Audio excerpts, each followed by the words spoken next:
Okay, I am live. I'm just going to wait a minute here and get some people on here, and then we'll get started.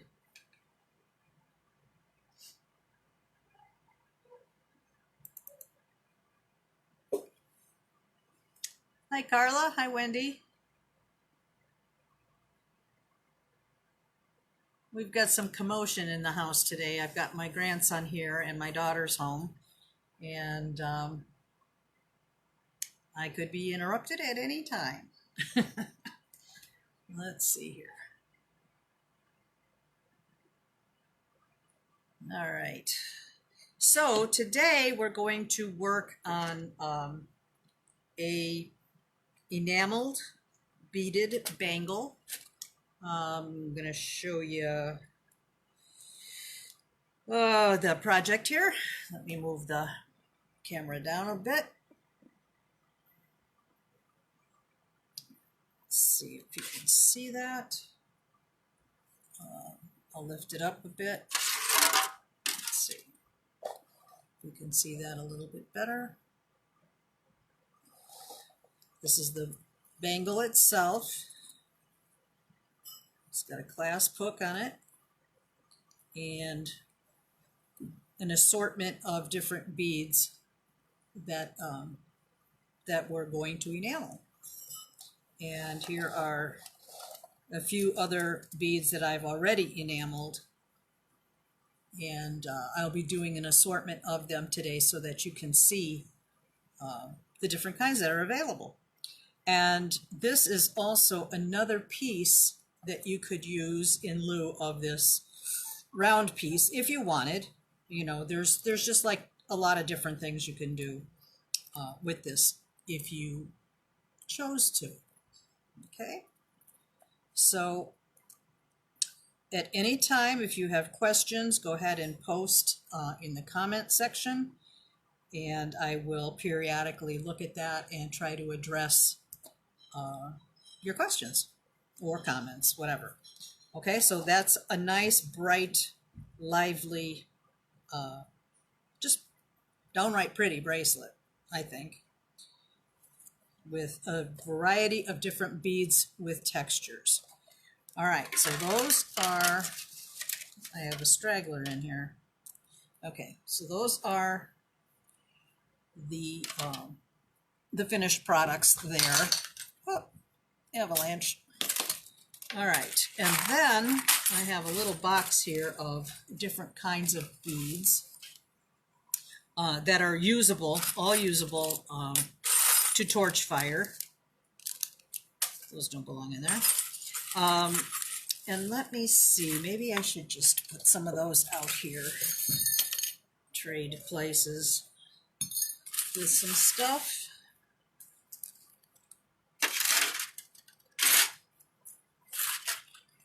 Okay. These, believe it or not, are iron beads, but they're very lightweight. When you think of iron, you think of something heavy, but these are not. These are extremely light, and these are all able to torch fire, or to, you know, to accept the enamel on there. And then we have copper, solid copper beads that we have as well. You cannot use plated beads. Copper plated beads just won't, they don't work. They'll just burn up and you won't be happy. All right, so there's a variety of different sizes of copper beads too. You may have to do a little bit of a search on Google. I got some of these from Rio Grande. I don't know, well, I do know that they have two particular sizes in stock right now. I believe they are 12.7 millimeters and 16 millimeters. But they don't have all the sizes. So, but if you do a search or look on Etsy, you should be able to find more selection. But just make sure that they are solid copper beads, not copper plated. And the iron beads, they are a little bit more of a search, but I'm going to refer to Painting with Fire website. Well, they are on Etsy, actually. They have a store on Etsy, and they carry a full line of the iron beads and a lot of the supplies that I'm going to be using today. So you can always look over there and see what you can find. There's different sizes, and let's see here.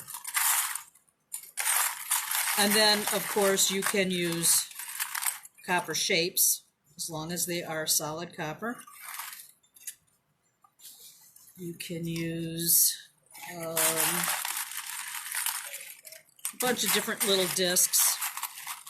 You can cut your own sheet copper if you want. I would use probably 22 or 24 gauge on that, for that I should say. And you can make a variety of things that way. All right, so I'm going to just select a few of these things to show you here. This is a corrugated, I want to say it's probably 16 millimeters. Yeah, I'm pretty sure that's a 16 millimeter size there, and these are maybe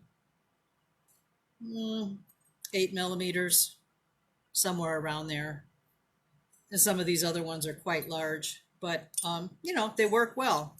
So it just depends on what you like to use. I use a lot of these little corrugated iron beads. They're very lightweight, and they take the color really well. Looks like it has little stripes in it, but it's just how the enamel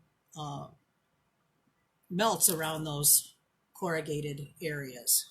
Okay, so there's that. A lot of the shapes that are pre-made are 24 gauge, and some of them come with a little a hole tab on the top, and we'll talk about that as we're torching. But you want to make sure when they're delicate because they're only 24 gauge, and you can distort these, or you can get enamel stuck in those holes. So that's something that that I will address later on, hopefully, if I remember. You never know. Okay, so we're doing the immersion method of torch-fired enamels, which means that I am putting my beads or my copper shapes on a mandrel, a very thin mandrel. These are stainless steel. I have a couple of different sizes, and I prefer the really small ones. I think they're about 1 millimeter in diameter, and you need to have these really skinny ones if you're going to be using these iron beads. Some of the holes in the beads are very small, and it makes it, well, you have to be able to fit the mandrel in the bead hole, and some will make it and some won't. So, well, I grabbed one of the thicker ones, I guess. Let's see here. This is the 1 millimeter one, which fits into these holes, the majority of the holes, with no problem. You know, they fit on there really well. And then some of these other beads, they have a very large hole, so you won't have any trouble with whatever mandrel size you pick. But there are some beads, some shapes of beads, that the hole is very small and barely fits or doesn't fit. This one does, but it's barely. And I hate to have it that snug against the mandrel, because as you're pulling the bead off, a lot of times the hot enamel will get in this hole and plug it up, which makes it almost impossible to open up again. So if you have like a diamond reamer, you can ream out those holes just a little bit bigger and give that a little more clearance for your mandrel. Okay, so you can kind of just ream it out just a little bit.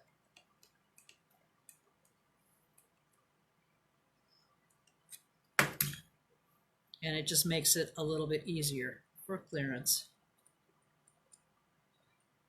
You have to make sure that you put the bead in the holes. It sounds kind of silly, but it's really true. Not on this bead so much, but on some of these others with the filigree.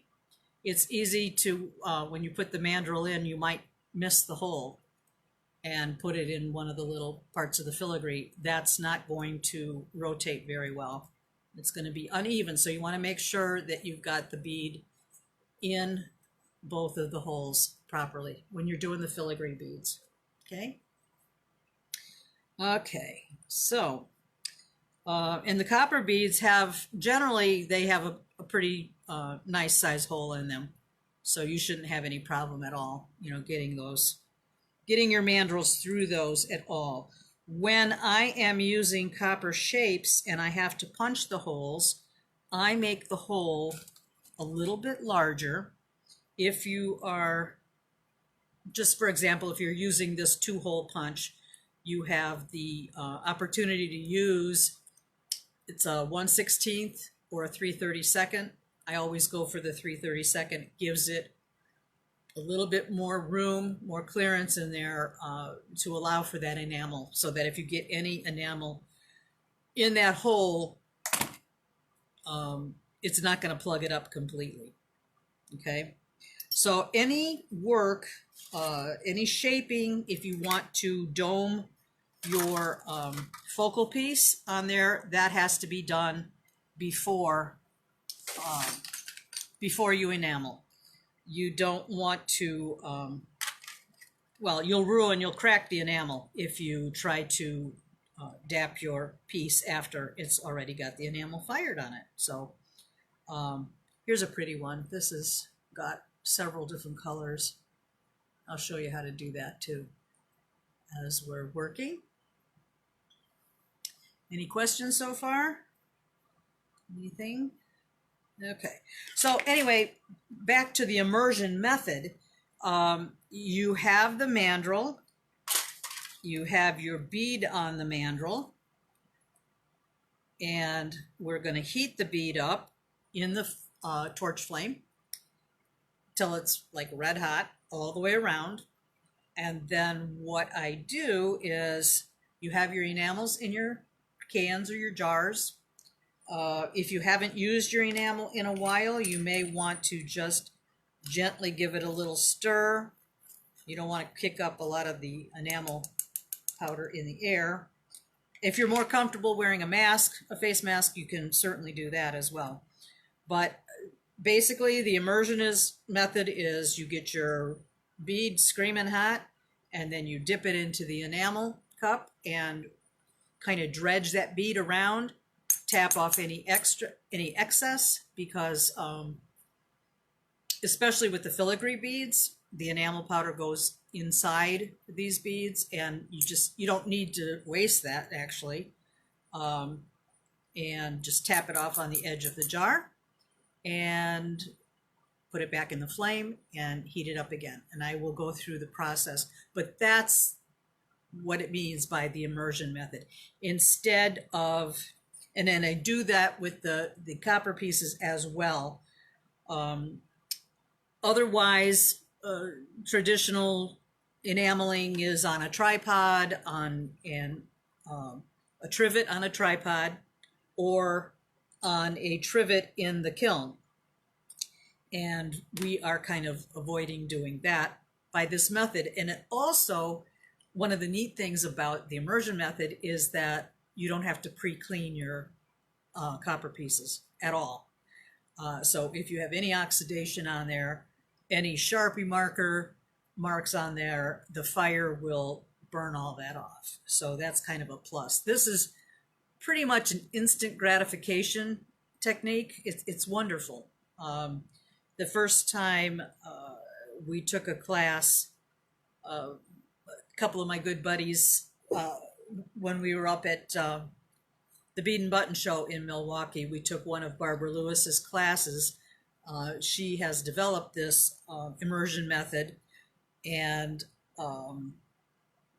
perfected it, I would say. And we took a class from her, and within 10 minutes in the class, we were like in love. We were hooked.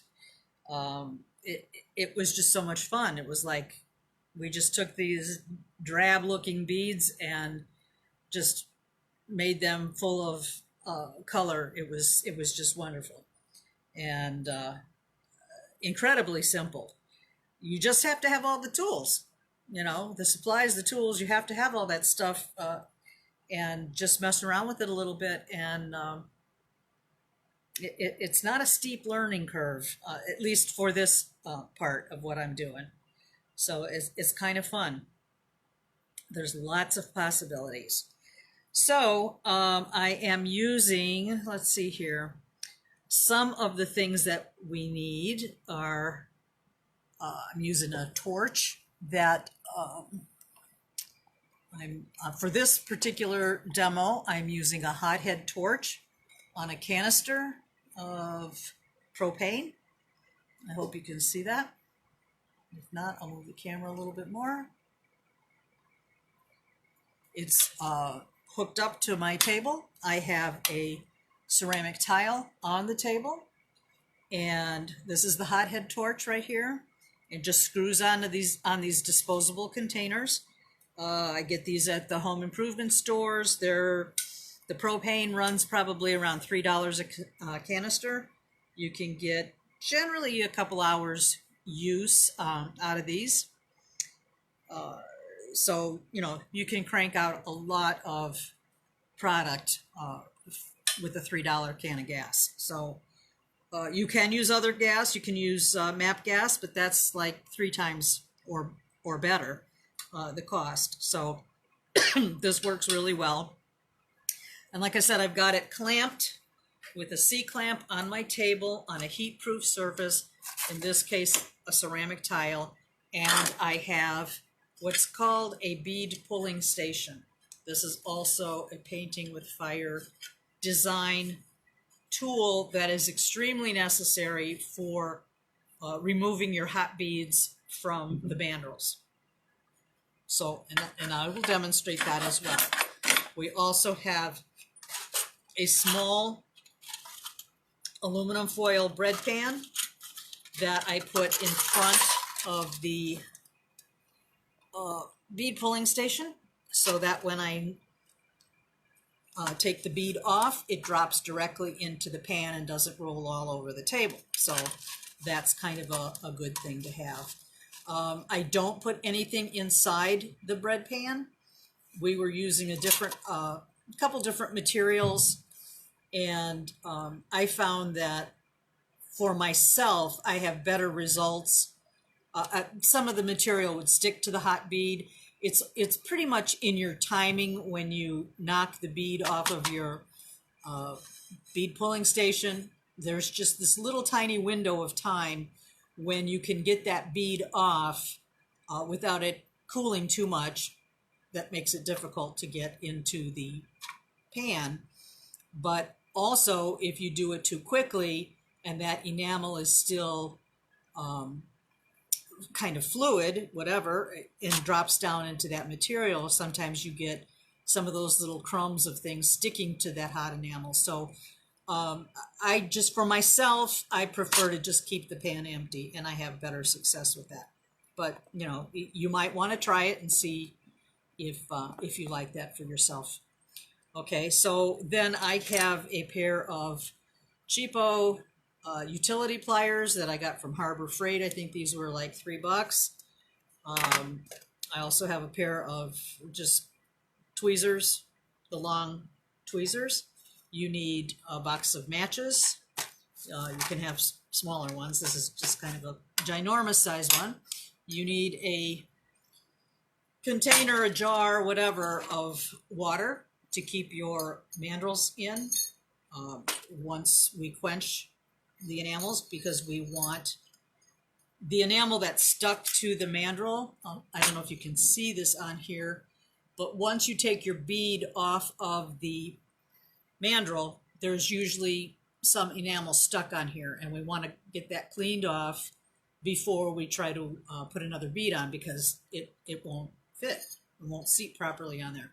So what I do is I reheat the mandrel in the flame, get it red hot, and then I dunk it in the water, and all that enamel just cracks off, and it just kind of floats on the bottom. Well, it doesn't float, it sinks to the bottom.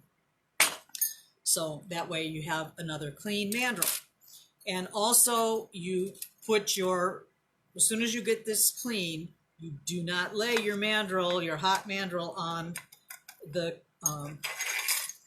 on your working surface, because more than likely you're going to pick it up and it's still hot. So you want to get into the habit of cleaning off the enamel and dunking it in the water immediately.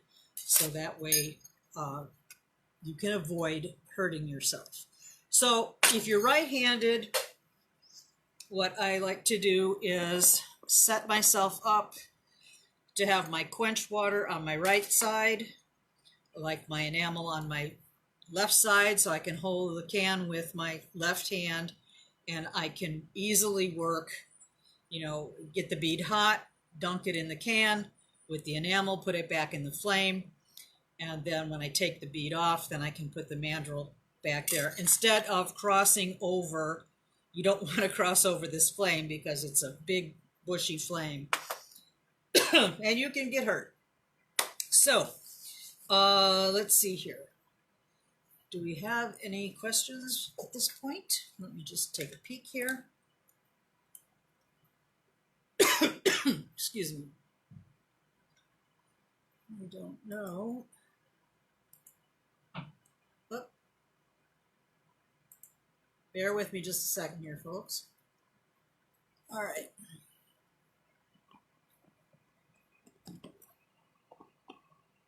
I don't know why. I've got my laptop here next to me, and it's not it's not giving me the comments. Let me see if I can redo this here. Okay, now I see them. Hey, you guys. I see we got more people watching now.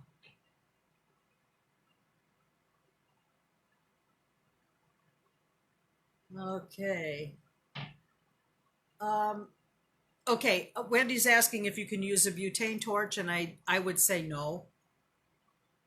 It's just not got enough power to it.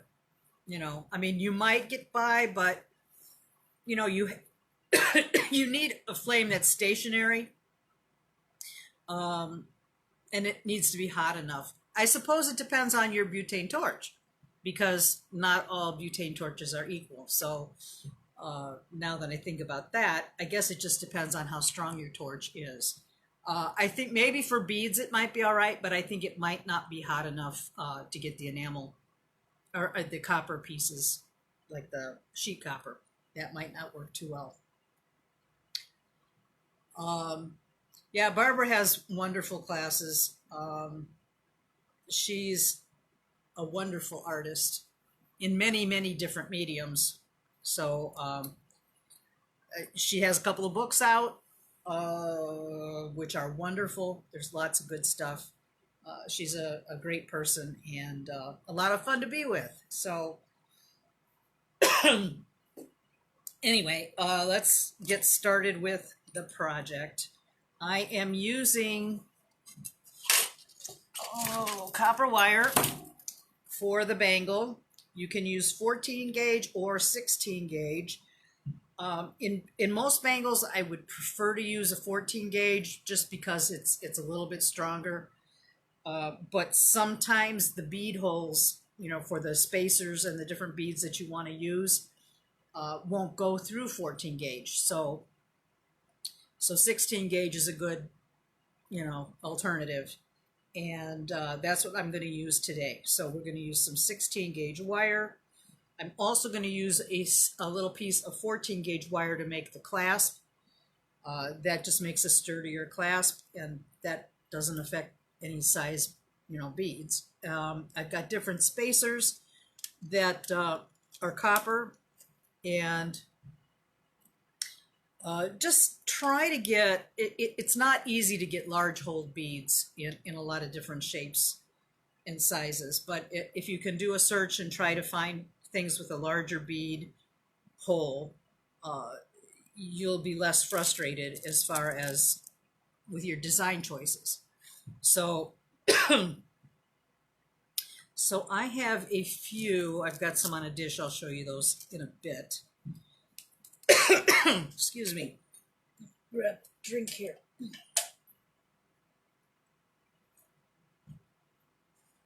Gotta wet that whistle. Okay, so I'm going to be using a small wooden dapping block to dap that focal copper piece. Bench block, chasing hammer, some wire cutters. I don't know. As we go along, I'll elaborate more on supplies. Right now, we'll get started with the torching of our torch firing of those beads, and continue on to gather my thoughts. Okay.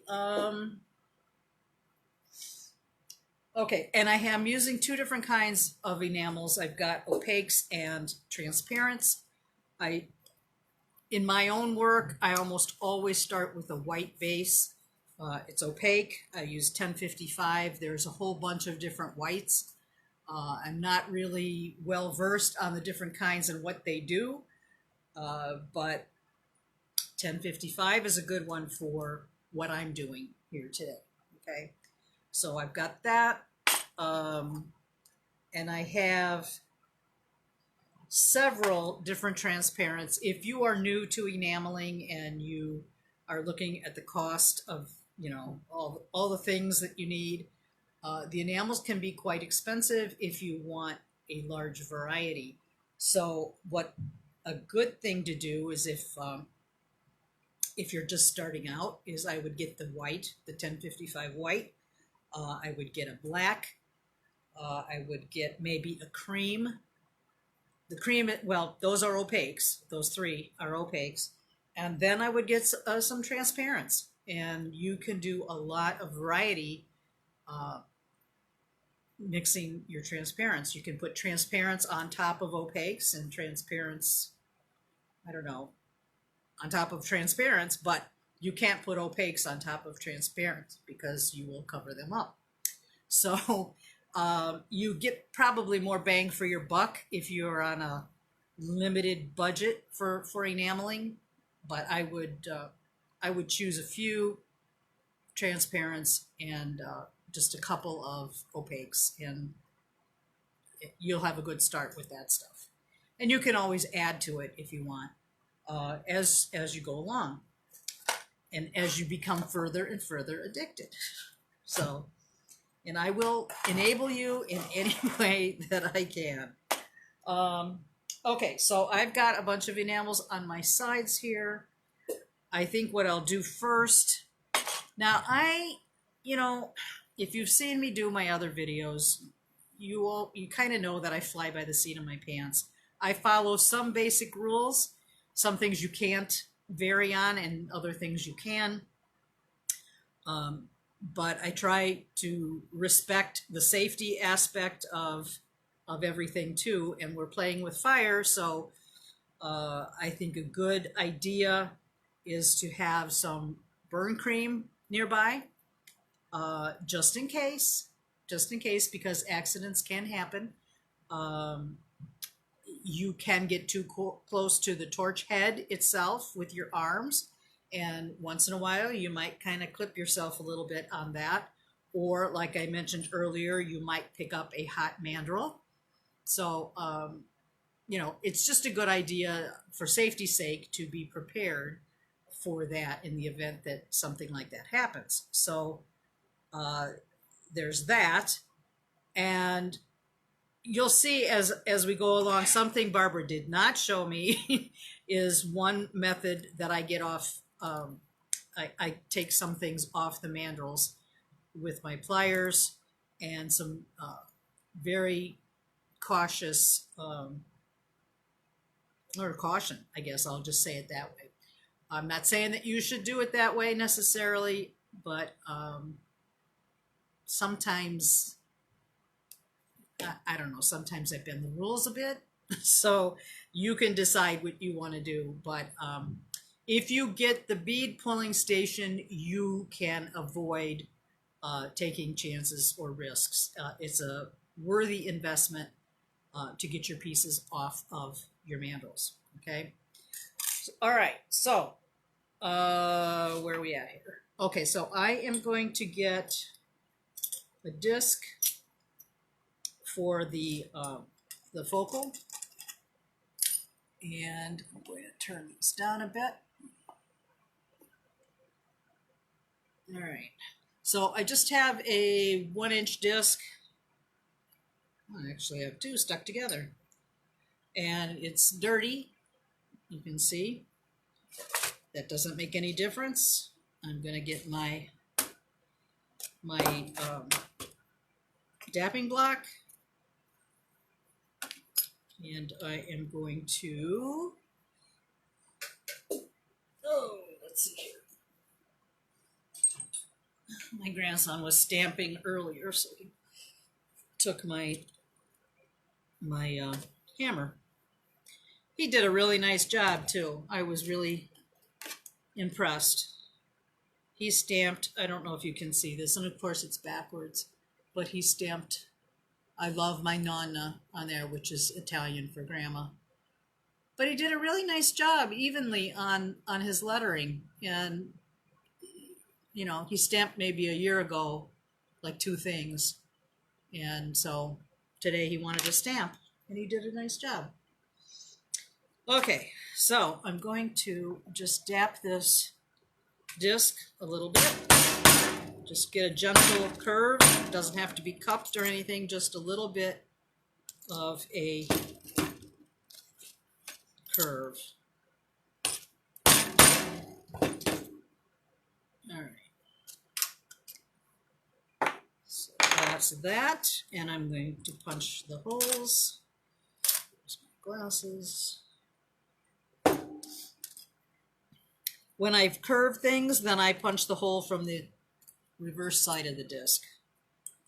Otherwise, if you try to punch it from this side, a lot of times you end up denting where the hole goes. So for the first one, I'm not measuring because it's a circle. So that first one can be anywhere. But the second one, I want to, and I eyeball a lot of things, but if that makes you uncomfortable, you know, you can get a ruler out or one of those circle finders or center finder kind of things, and line up your holes real well.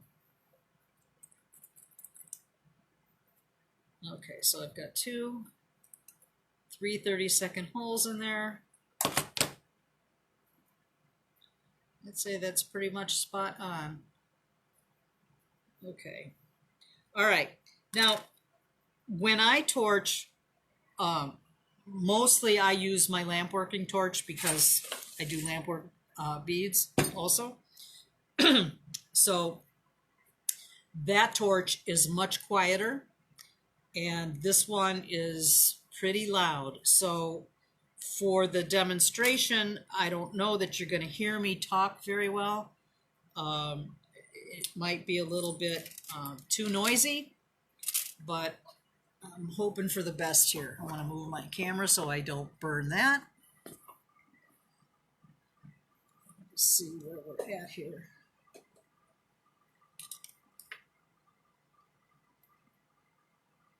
All right. So I guess it's going to take a little trial and error here to see what you can see, where you can see it at. Oh. I always knock this phone out of the holder. It's inevitable.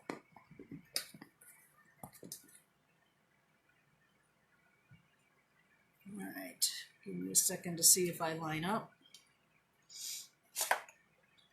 Got to decide what colors I want. And I also wanted to talk about these little floral wafers, which I forgot to mention.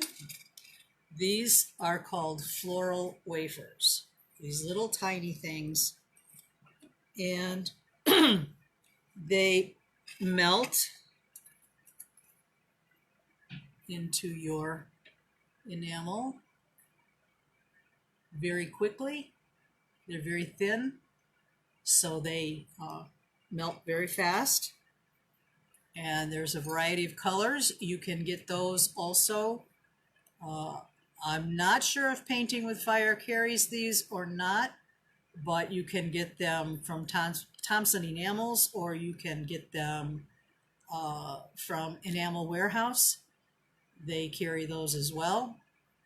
But there's lots of different, they come in packages of assorted colors or individual colors, and they tend to be on the pricey side, and it's a random mix, so you don't really know what assortment you're going to get, but you will get mixed colors, but it might be heavy on one and light on another, so that's just how it is. But these are little small things, and I'm going to melt these into my focal piece, and then I'm also going to melt them in a couple of the copper beads that I'm going to be torching as well. So let's see here. I've got my white for my base coat. I think I will go with a color called Harold, as in Harold, man's name Harold. It's a beautiful color.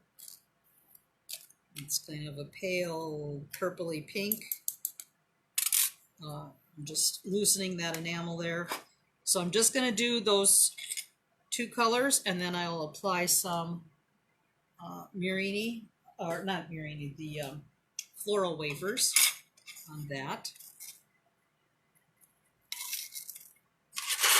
Get these other things out of my cup here. Get yourself all set up for success. All right. Got my water here. I want to pour out a few of the floral wafers right on my tile. I've got my tweezers ready to pick them up. And I think we're ready to go. So I'm going to use the little bit thicker mandrel that I have. I think they come like small, medium, and large. You definitely need the small for the beads, and the mediums are pretty good for large size whole beads and for your copper pieces as well. Okay, so I'm going to turn the torch on. Ready to go here.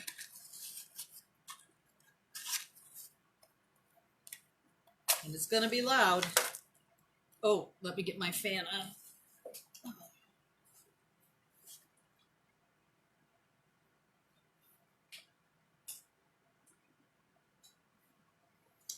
I have a fan that points to my smoke detector, because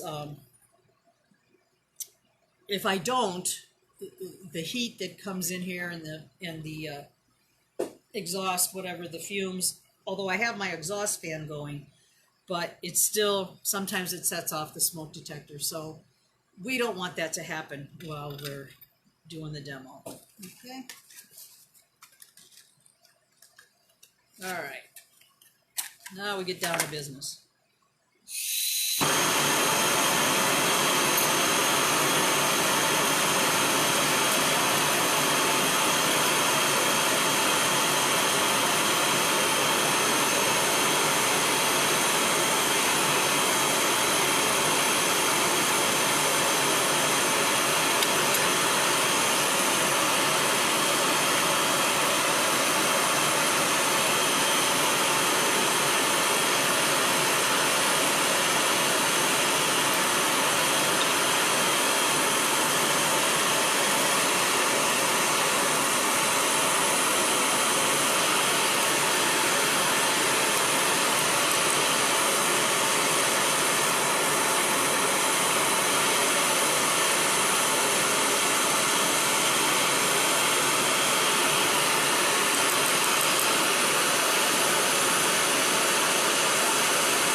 Okay, I'm going to stop right here because I want to show you something.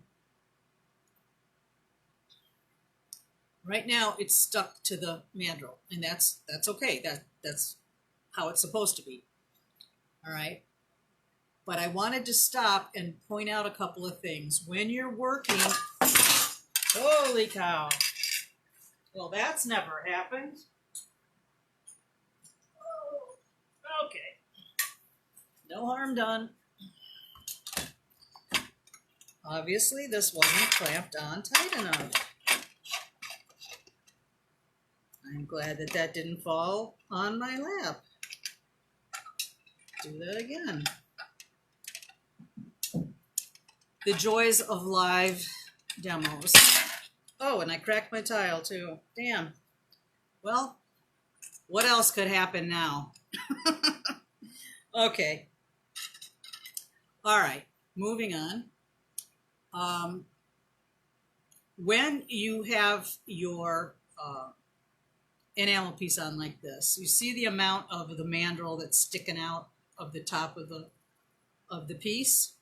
You want to work as close to the end of that mandrel as you can without the enamel piece or without the copper piece falling off. Okay, so because what happens is all that enamel cakes up on the end of the mandrel and it makes it difficult to remove the piece. Okay, so you want to use the bead pulling station, which I'm hoping that you can see. It's not going to work right now because it is stuck on, but I'm going to reheat this piece and take it off. But if you see your piece sliding back and you have a lot of mandrel exposed at the top, you want to pause a moment and put it in one of the grooves of the bead pulling station and pull your piece back. You pull the mandrel back from your piece so that you reorient it closer to the edge of that mandrel. It just makes it easier to remove the piece when you're done. Also on the bead pulling station, there's a hole in it right here that if you get too close to the piece, you can actually just insert your mandrel in there and scoot that piece back. These are hard things for me to demonstrate to you the way we're doing it right now. I don't have the close-up cameras. I mean, I'm just working off of my camera, my phone, the camera on my phone, so I can't get up there real close and personal like I would in a class where I could point that out to you. But I'm going to remove this tile because I have never done this before. I have never had my torch fall off or broken a tile. So I think I should not have. I usually just use this metal surface. That's what I normally use when I enamel with the hothead. And that way I can clamp all I want and I'm not going to crack anything. So, lesson learned.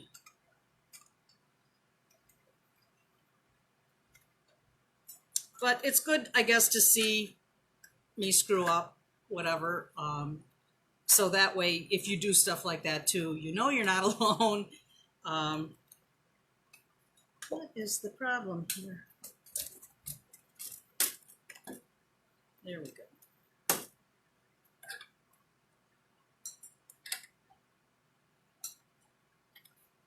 All right. Just make sure it's secure. Okay. Here we go. All right. So this other thing I didn't point out, this has a lip underneath here. At least I don't think I mentioned it. That if you're working on a cookie sheet or on a heat-proof surface like this is, or on a tile, you can put that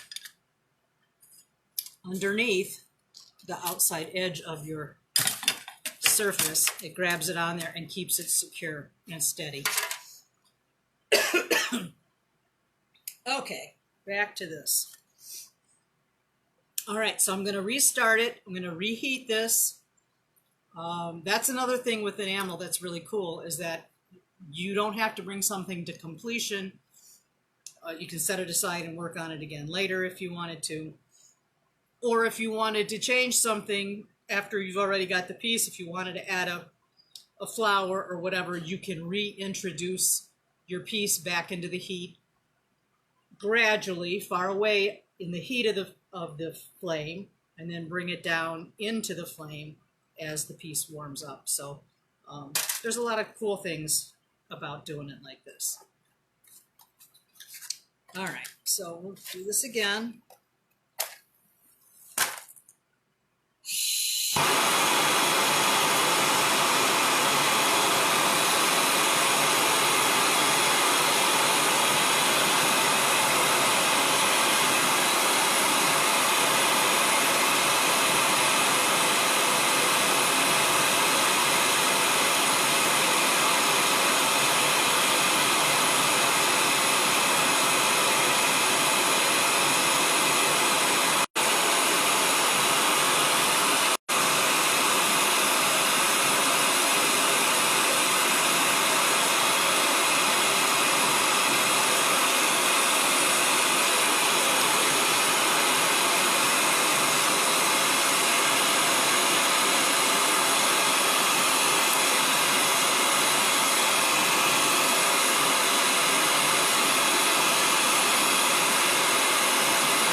Okay.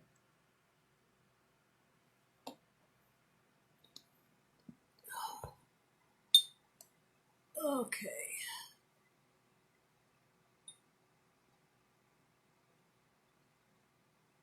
Okay.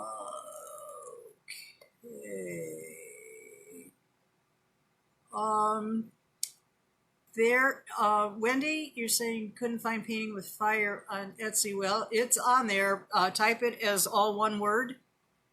You could try that.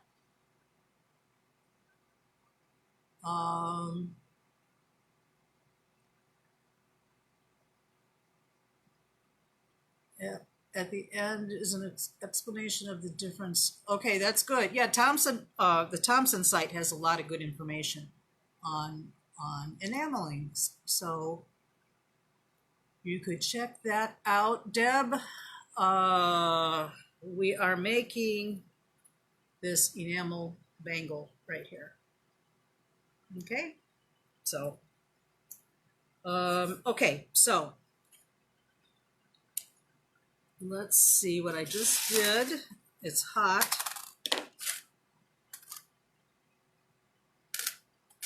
And this one I actually overfired a little bit too much. The colors are a little bit muddied from where I overheated it. So I'll do another one on there. But the color comes out as it cools. But there's a couple of little floral wafers that I annihilated on there. So that's not a very good example. I'm kind of batting zero here today. Some broadcasts are great and other ones not so good. So I don't know what the deal is. All right. Okay, so let me do one more of those. I've already got holes in this one, so I can go right to it. The other thing when you're lighting a hothead torch is you want to light the torch at the rim. Oh God, I'm all thumbs today. At the rim of the torch. Let's see here. All right. So here's the torch head. Let me get rid of these comments. And when you take your match, you strike your match, and you want to light your torch right at the bottom rim. You don't want to be in the torch head because that's pushing out the gas and you're going to blow out your match. So you want to just touch that torch head, you know, just at the base. You just want to introduce your flame right at the base of that torch head. Once you do this a few times, you'll understand what I'm talking about. But the force of the gas coming out will blow that away. So you want to avoid that. All right, let's do this one more time, and hopefully I won't screw this one up. So we'll see. We shall see. You torch from behind the piece too. Always torch from behind, not from the front. You will muddy up the front if you put that heat on the front. All right, so let's light this again.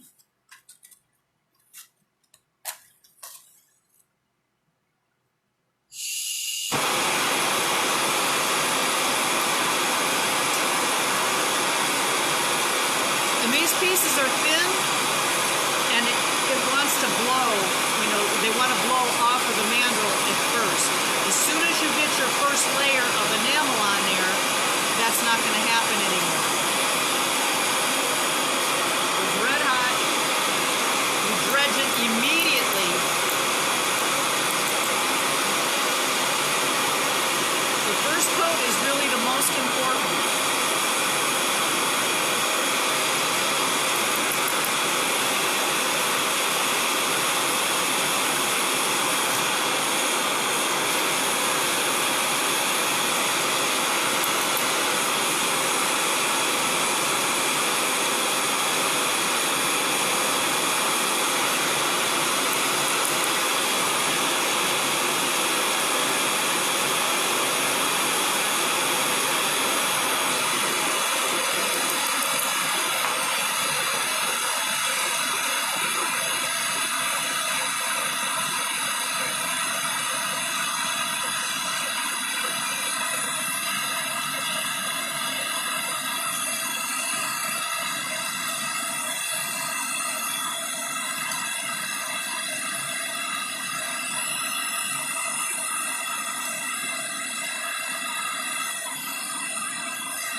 Okay.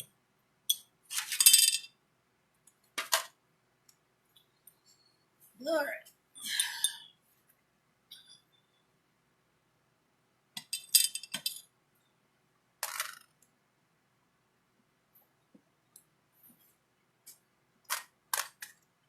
All right, this one's better.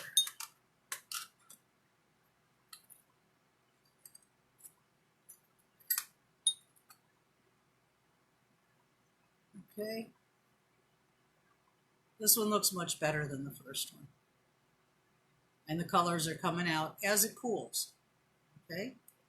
So now I'm going to set this aside and let this cool completely, which won't take that long. The things that take the longest are the copper beads. The solid copper beads take quite a while for those to cool off. All right, so let's do a couple of beads.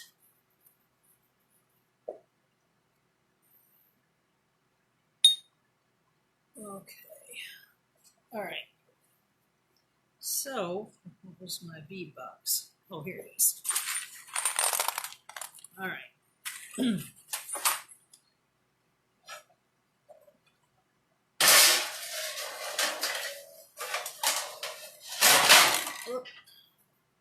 Plunk. Copper green and Nile green are a couple of my favorites as far as transparent colors go. I'll just get a few out here. And I love lime yellow. I think that's a really pretty color too. I'll do one of these filigree beads.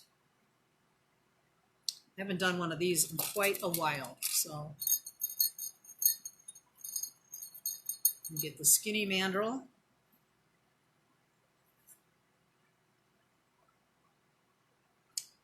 Some enamel still on that one. All right, I'll put it on the other end. You can use the other opposite ends of these mandrels too. The only time they really get bad is if they curve. If you get a real severe bend in them, it's hard to get them straightened back out. And like I said, I don't know if you heard me through the noise of the flame, but once when you put your bead or your copper piece on, the initial time, the force of this gas wants to blow the piece off. But as soon as you get your first coat of enamel on there, that problem is gone. Okay, so that's just another thing to be aware of.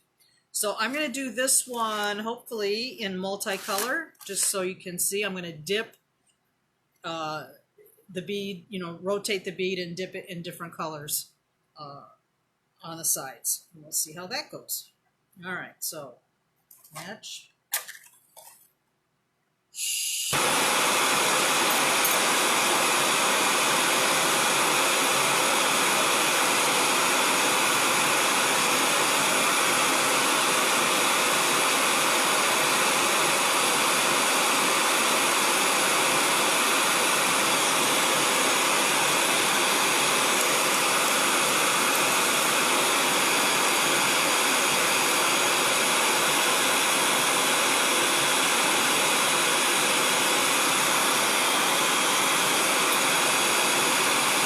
Reposition my bead a little bit on the bead pulling station.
bent my mandrel.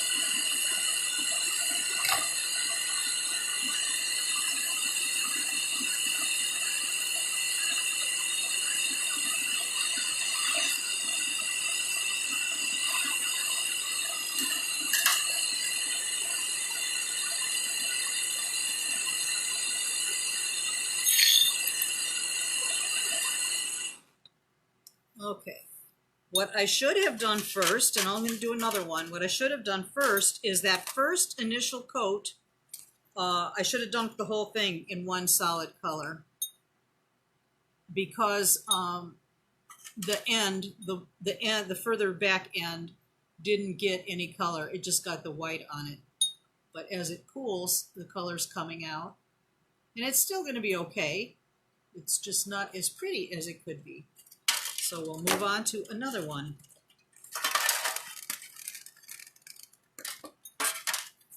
Like I said, I have not done one of these beads in a very long time. So sometimes you forget stuff. Let's try another one.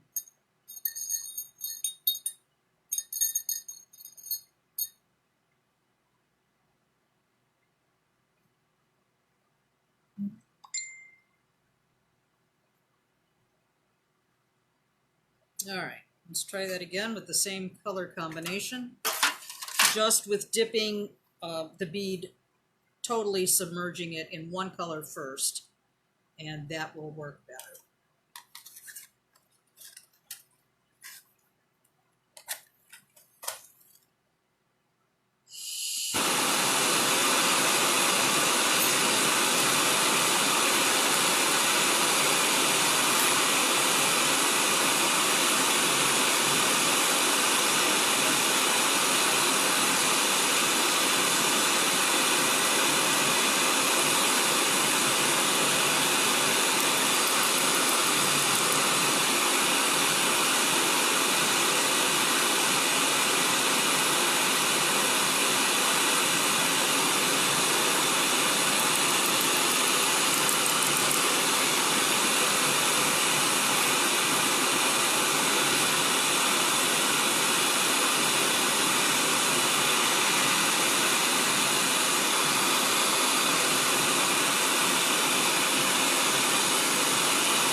Okay.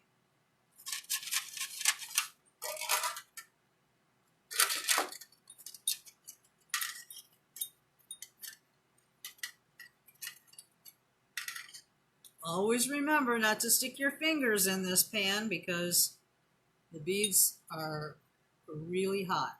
So that's kind of pretty. Whoop.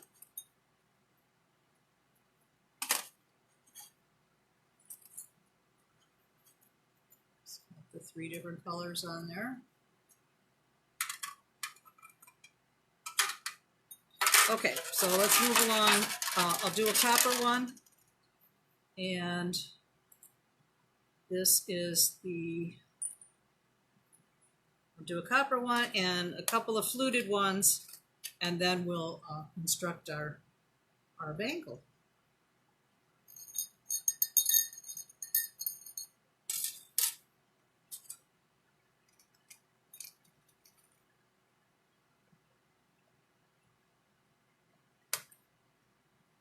All right. Let's see. I got lavender.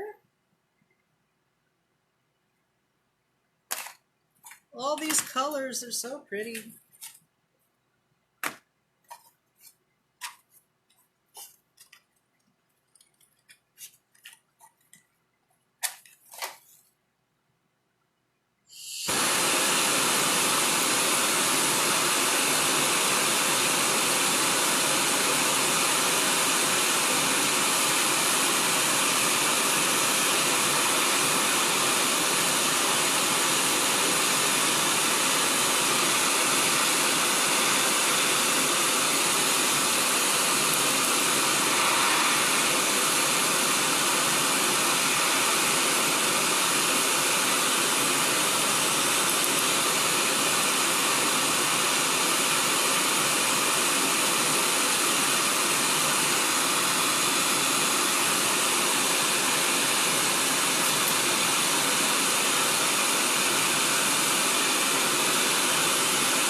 You can hear all that enamel cracking off.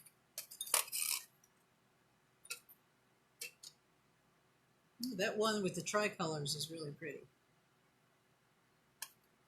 All right. This one with the lavender, dark lavender. This has got to cool off a bit, but I put some little floral wafers on there. That'll be real pretty. Just has to cool. Like I said before, the solid copper ones take a while to cool off. So I'll just make a couple of these small fluted or corrugated beads. A lot of times, you know, these beads come from China, which is no surprise really, but they pack them in like rice hulls, and so sometimes rice hulls will be stuck inside the bead. So when you put them in the flame, they kind of catch on fire. So just be aware that if that happens, that is normal, not to be alarmed. It'll be out before you even can really worry about it. But see how quick and easy and instantly gratifying this can be.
Okay. So the other thing, when I tell you, or when I mentioned about scooting the bead back from the bead pulling station to get that bead as close to the tip of the mandrel as you can, the other reason for that is not only eliminating all that excess enamel on the mandrel, but if you have your bead back here and you have all of this mandrel sticking out, and then you go to put your bead in the enamel, you have to have a lot of enamel to reach that bead, because this is taking up the space. So if you push that bead all the way up to the front, then you can get in there easily and coat your bead without it sticking way far back, if that makes any sense. Also, as you are using the canister torch or the canister, it gets sweaty. The gas is going down and it's getting very cold. The can gets very cold, and there's a lot of condensation on the outside of the can. It gets too cold. If it gets too cold, then it kind of stops working. It's like the gas is trapped in there. So you have to give it a little rest or switch to a new tank. But that happens. That happens as you're working. All right. Did I get... Yeah, let me check up on these comments. For whatever reason, it's hard for me to read off of the phone because it's a little bit of a distance away. So that's why I usually keep my laptop going at the same time so I can read off of there better. But it's not keeping up with the comments. So I have to refresh it, and let me just check back on comments. Okay. Deb Henry asks if you can overfire, and actually that can work to your advantage on certain, like with white. Overfired white can be pretty. It can pick up some of the oxides in the copper, so that can be a nice look. But sometimes you can overfire it to the point where you're burning it, so that's not good. Okay, yeah, the floral wafers are the thing to ask for. They're much smaller than a Murini or Millefiori. They're much tinier, and they melt into your enamel real quickly, which is good. Okay. Well, thank you, Stacy. Yeah, it is good to see accidents sometimes, or things that don't work out very well, so you know how to handle them. The only thing is, when you're working with hot stuff, you want to make sure that your first impulse is safety and not, instinct to just pick it up. Make sure that you protect yourself if you are working with hot stuff. Gina's asking how many ounces of enamel do you need in your container to get the dip. 2 ounces is really not enough. Like a 2 ounce container or packet or whatever. Well, I guess it would be more of a little jar. That's good for sifting enamels on. Those are fine. But if you really wanted a good dip, I would say at least 4 ounces. And it depends on the can or container that you're using too. When I first started, I was using these, I think these are 4 ounce containers. They seemed reasonable. And they're fine for beads, absolutely fine. But when you start dipping larger pieces of copper, like long rectangles or whatever, I'm talking like 2-inch max. You know, I'm not talking like really long pieces. But a bigger container, this is the 8-ounce container. This is a much easier container to work out of if you're using odd shaped pieces. But for just beads, these little 4-ounce jars are fine. And you want to put them in something fireproof. The metal cans can get hot. Oddly, you know, you might not think that, but after dipping bead after bead into the powder, the can get quite warm. So you want to make sure that you get either glass or metal. Glass, you know, is good, but it's also breakable. So, and you also need a cover for them. One thing that I learned from Barbara was, you know, marking your can with the name and the number of the product, and I also mark the lid with the same thing, because when you're teaching classes, you've got maybe 20 jars of enamels open, and if your lids aren't right, you know, you can be contaminating them. So it's good to mark them both the same. So yeah, you do need a fair amount of enamel for really getting in there and dredging. So okay, Becky, I do tend to dip all of mine in white first. You don't necessarily have to do that, but I think the colors are truer, you know, and you're covering up that metal color. So I think dipping them in white or cream would be fine. Wendy, I think I answered that okay, except the cans. I'm not sure if Painting with Fire sells the cans, but I do have a supplier name. Of course, I can't, it's not on the tip of my tongue, but I can put it in the comments later on. Getting the screw cans, the twist cans are better. I bought some on Amazon that were they were meant for making candles in, and they're okay, except the lids kind of just push on. And I found that when I travel with them, some of, you know, if they get turned over or whatever, some of the enamel can still spill out of there. So if you get the twist kind, they're a little bit safer. So, okay, I think I covered all of that.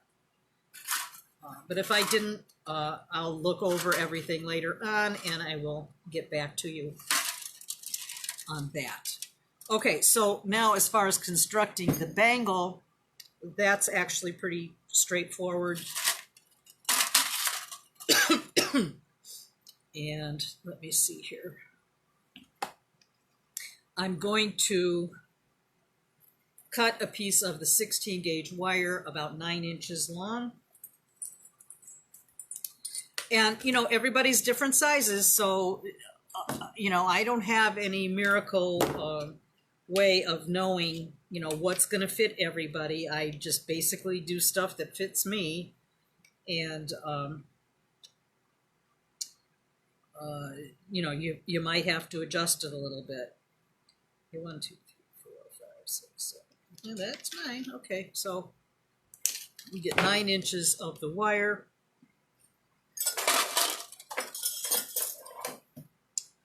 And my cheaters on here. I'm still getting used to these, but I do like them. Okay, and flush cut both ends. Although I may be trimming some of this off. All right. And what I'm going to do right off the bat is make a loop.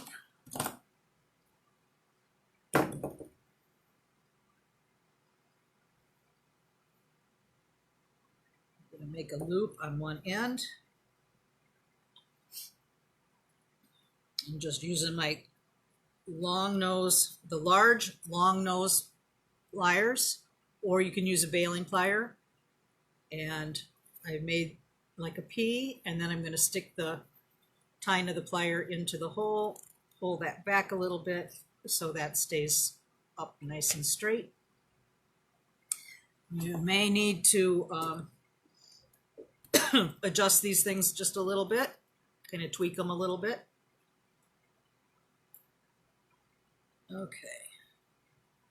And I have an assortment of beads. Let me grab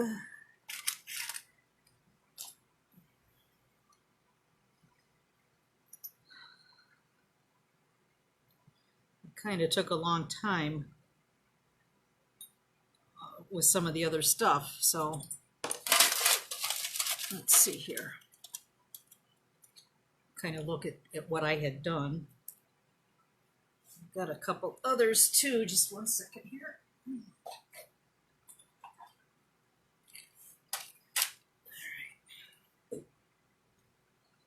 All right, so I'm going to just basically string on.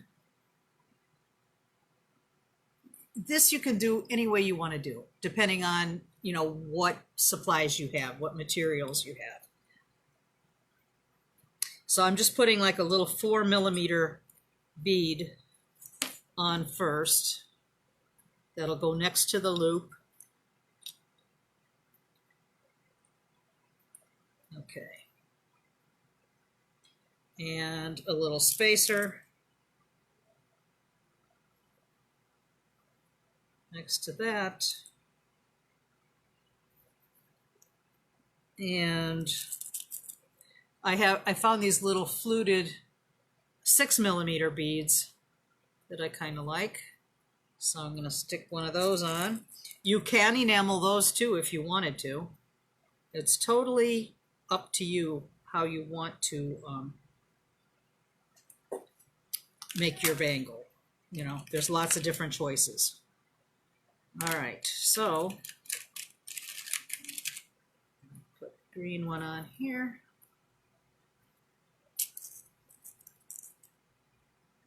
Another little spacer. This doesn't really take all that long.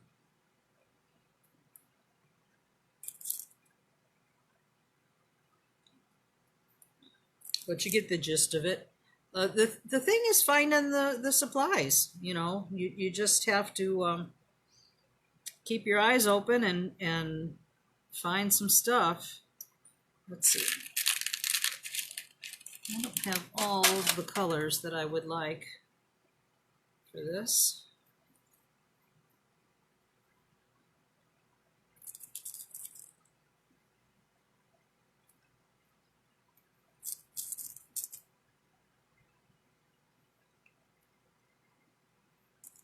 But I'm trying to put a little 4mm bead in between with some spacers here. And try to find nice colors that go together. With that you can kind of, you take your time doing that and get all your things together before you start threading stuff on. And you may change your mind. I mean, you can totally take it apart before you put that last bend in the wire. Let's see, what do I want? I think I'll put one more of these in there. No, that doesn't look good. Does this make it?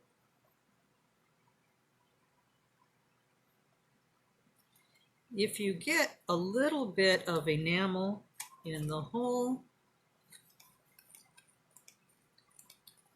you can usually get it out just fine with a reamer.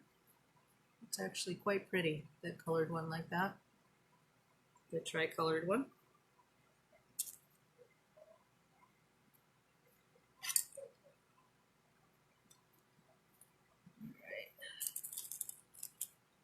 trying to move along here because I know I took a little bit extra time with my flubs.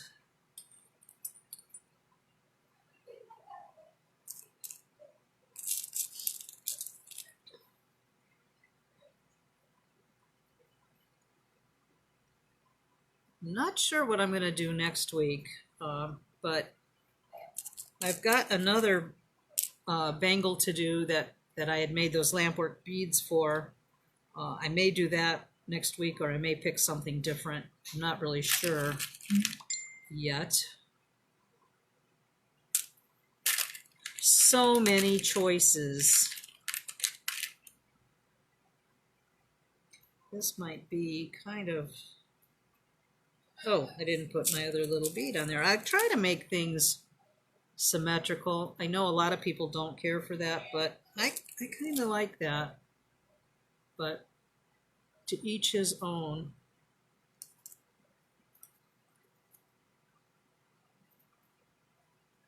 It's quite colorful.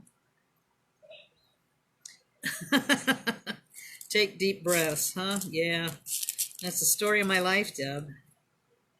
I may have to do this on a different day than when I have my grandson here, because I get a little bit, I don't know, there's too much going on in the house that I can't concentrate. It's, you know, I hear them upstairs, I don't know what they're doing or what they're getting into, and it makes me crazy.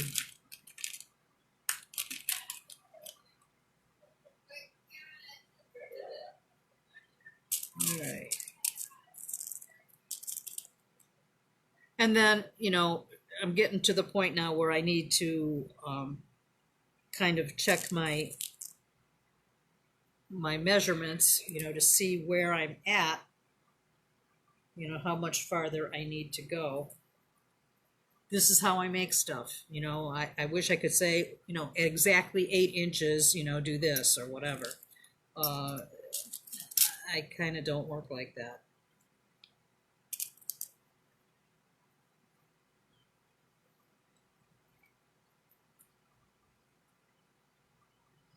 And you also have to take into consideration the focal piece that you're putting on there. So actually I'm putting on more than I need, or close to it here.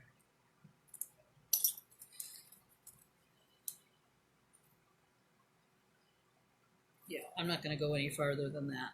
Okay, so I will finish this off.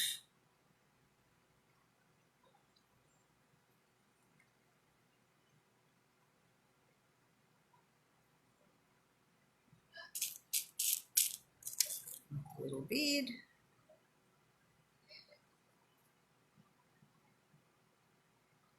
That it might end up being too big. Well, I think so.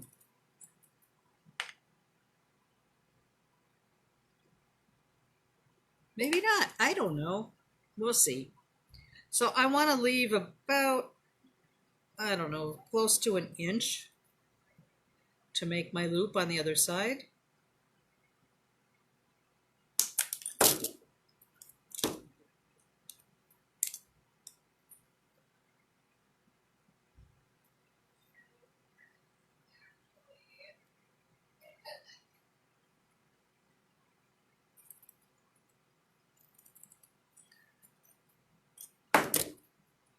Okay, so we've got that like this. And now I'm going to add on my, oh, I didn't put jump rings out. Duh. Okay, they're not far. All right. Okay. Where's my focal? There we go.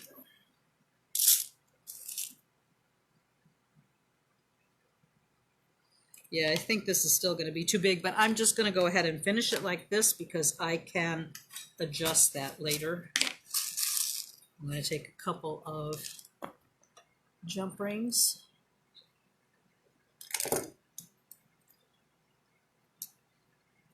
Of course, course, I don't have another. Here we go. Here we go. Thankfully, stuff's not too far from my reach.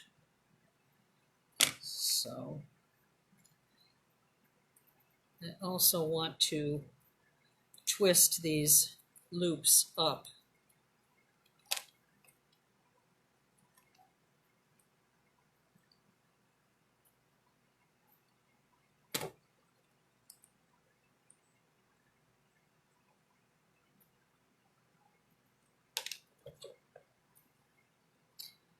Need another hand, guys. And here's the other thing. These jump rings I'm using already oxidized, and the Bangle is not. That doesn't make one bit of difference. I can put all the enamel pieces in liver of sulfur. It won't affect it at all because it's glass, so it won't stain it.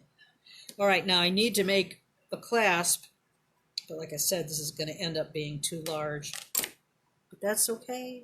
We'll deal with it. Where is my 14 gauge wire? Honest to God, everything that could go wrong has gone wrong so far.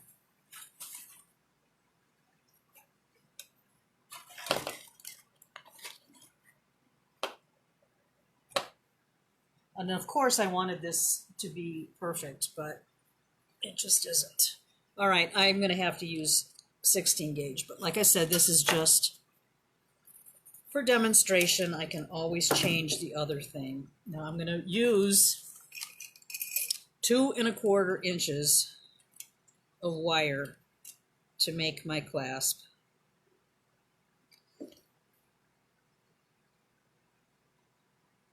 Of course, now that was on 14 gauge. I don't know if it'll make any difference or not. And I'm going to use my standard round nose pliers and make a small P at the end of the wire. Okay, just a small P like that. And then I'm going to take my large round nose pliers and put it all the way to the back where it's the widest diameter, and push my finger up and over to touch the back of that P. So now it looks like a little shepherd's hook. And then I'm going to take the other end in the largest end here and make a complete circle. And I have my hook, which I'm going to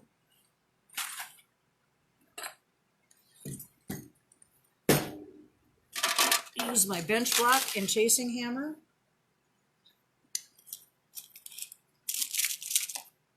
And I'm going to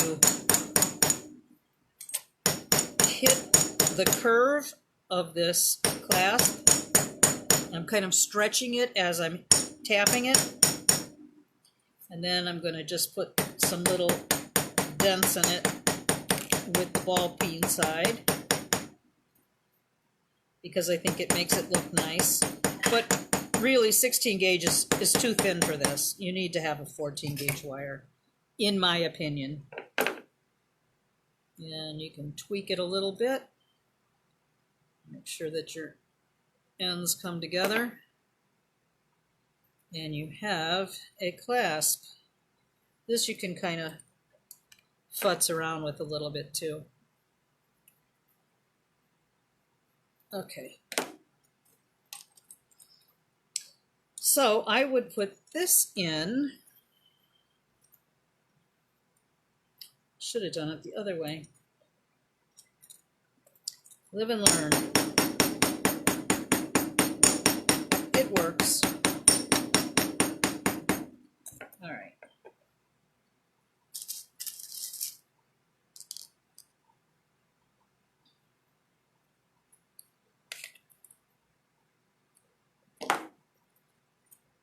Actually, you can put this right. You can put the hook right into this large loop if you wanted to, but I kind of like to have the ability to swivel it a little bit. Sometimes it just moves better if you have that little jump ring added in there.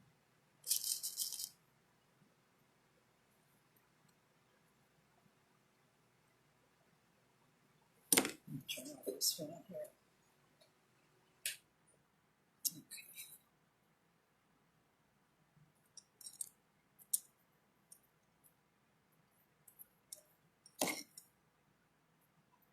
Put 2 jump rings on there to hold it a little bit more securely.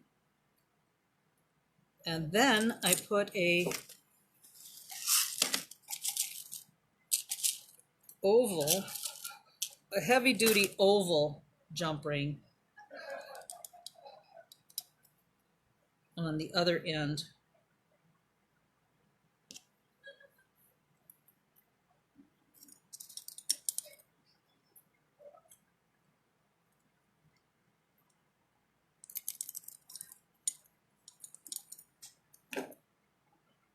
Oh, I'm on top of it.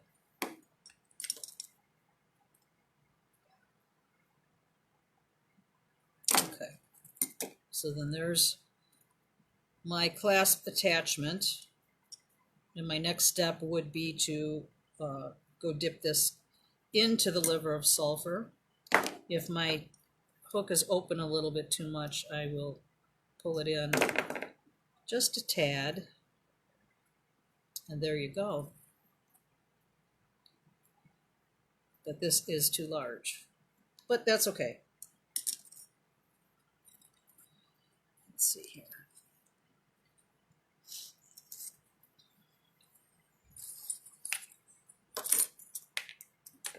All right, guys. I have instructions or handout available. I'm going to put a couple of notes on there, and then I will make it available on the group page. Yeah, that's substantially bigger than the other, but that's okay. Not everybody's the same size, like I said earlier. So there you go. But I've got some I've got pictures of it, you know, all the steps and stuff in the handout as well. It's not comprehensive like if you were taking the class, but having the demo with this should help you with all the steps. Okay. Yeah, thanks, guys. Let's see here. Anything else?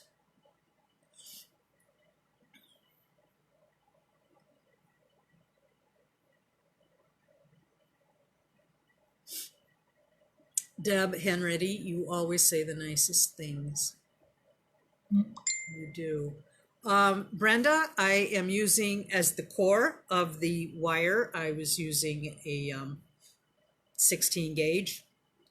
I would rather use 14 gauge, but I had said earlier that finding the beads to fit through the 14 gauge, as far as like spacers go and stuff, it's a little bit more difficult. I'm sure they're out there somewhere, but you know, in lieu of that, I just use the 16 gauge, and it makes my life a little bit easier. Okay, so I want to say also that Painting with Fire, Laura from Painting with Fire contacted me, and she's made an offer on her Etsy shop for 10% discount for anyone that is watching my demos. And at checkout, you just type in the coupon code artisans10 or artisan10. I will also put that in our notes. And if you buy $35 worth of stuff, you get free shipping on top of that. So that's a pretty good deal. So that would be an excellent time to pick up a bead pulling station and some mandrels and whatever else you may need. If you already do enameling, you probably have a lot of the stuff, but you'll need the mandrels, you'll need the bull bead pulling station.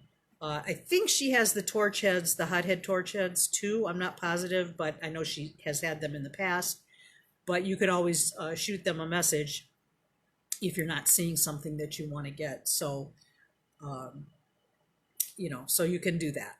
And also, I've started an Amazon Associates program. So there are certain things that you can get off of Amazon that will give me a very small percentage, but it's a little something anyway for any other supplies that you might need. So you can always check with them, but definitely give Painting with Fire a shout out. It's a good time to get stuff when you can get a deal. So if you have any other questions, let me know. Post them now, or I'm going to be getting off here in just a minute. And I can't think if there was anything else that I wanted to say. Like, I'll keep you posted on what I'm doing next week. I wasn't certain yet. All the kits have been sent out for the Gemstone Trio project that we're going to be doing in a few weeks. As soon as I know that my Canadian friends get their packages, then I can go ahead and set up a date, because with the Postal Service being the way it is, I never know, when people are going to get stuff. So as soon as everybody has their stuff, then I'll line up a date and we'll set one up for that demo. And I think that pretty much covers it. I'm going to put the container information on the handout, and then I will be sending it out. So I hope you guys enjoyed today's demo, even with the flubs. I guess it wouldn't be a demo if there weren't some flubs here and there. But I hope you got something out of it. And if you have any questions, just let me know. Okay, guys, I will see you next Wednesday. I may change the date of the demos. I'm not certain right now, but I may switch to a different date. But I'll keep you posted on that too. So you guys have a good rest of your week, and I'll see you on Facebook. Take care, guys.